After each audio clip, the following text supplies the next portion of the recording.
Welcome everyone. This is Gafab Sawili once again. We are talking about AI in e-commerce to solve the problem of physical trading. Yes, of course, the presenter is me, Gafab Sawili, a student at Makerere University. First of all, I'm going to talk about heat maps. And from our research, a heat map is a graphical representation of data where values are depicted by color. They are essentially detecting what does or doesn't work on a website or product page. So by experimenting with how certain buttons and elements are positioned on your website, heat maps allow you to evaluate your product's performance and increase using engagement and retention as you prioritize the jobs to be done that boost customer value. Yes, I'm talking much about products because I'm working on an e-commerce project. So everything we are dealing we are going to be dealing with products mainly. So heat maps make it easier to visualize complex data and understand it at a glance. So heat maps are created using the Seaborn library in Python, and that's what we depicted in our Jupyter notebook. And then we go to the correlation matrix. The correlation matrix is a form of conducting feature selection to display the correlation coefficients for different variables. So in this project, the correlation matrix has been used to identify and visualize patterns in our dataset. So it depicts the correlation between all the possible pairs of values in a matrix format. Correlation matrix can be visualized using either NumPy library or Pandas library in Jupyter Notebook.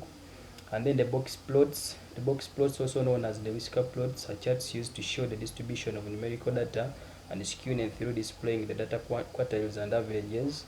In the box plot, a box is created from the first quartile to the third quartile. A vertical line is also there, which goes through the box at the median. So here x-axis denotes the data to be plotted, while the y-axis shows the frequency distribution.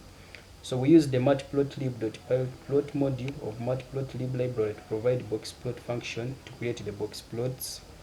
And then we go to the outlier plots. So box plots are useful in machine learning as they show outliers in the data set. So in reference to the box plot, so you realize we are going to refer to the box plot that we had on the previous slide to show the outlier plots. So in reference to the box plot, an outlier or an extreme is a data point that is located outside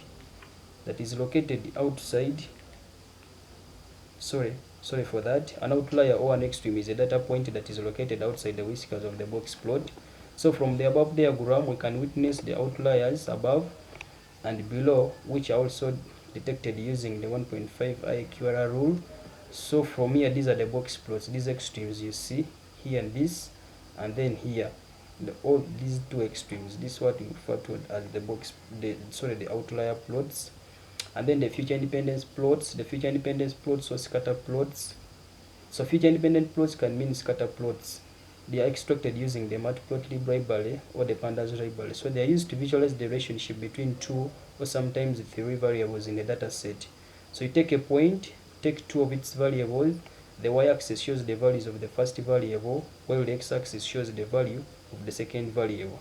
So following the above concept, you display each and every data point in the data set.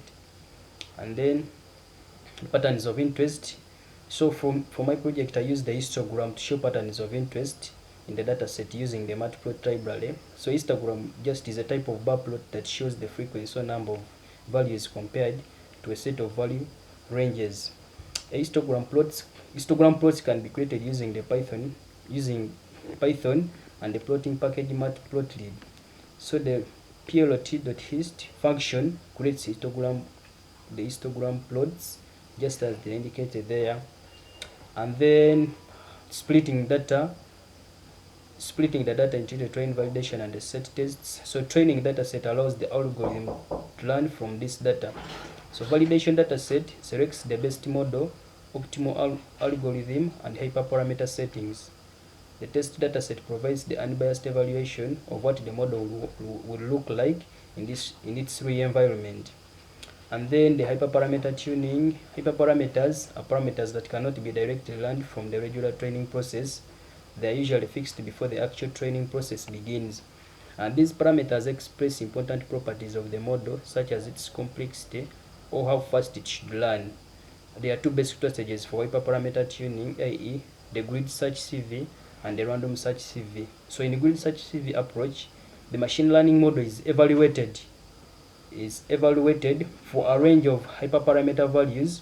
This approach is called grid search CV because it searches for the best set of hyperparameters from a grid of hyperparameter values.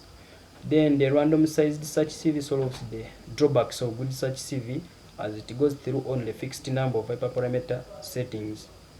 And then evaluation of the validation set. To evaluate these ones evaluate the model performance on the validation set and then select the hyperparameters with the best performance on this validation set. This step is sometimes combined with the previous hyperparameter tuning step by fitting a model and calculating its performance on the validation data set before moving to the next model. And then the fitting the model.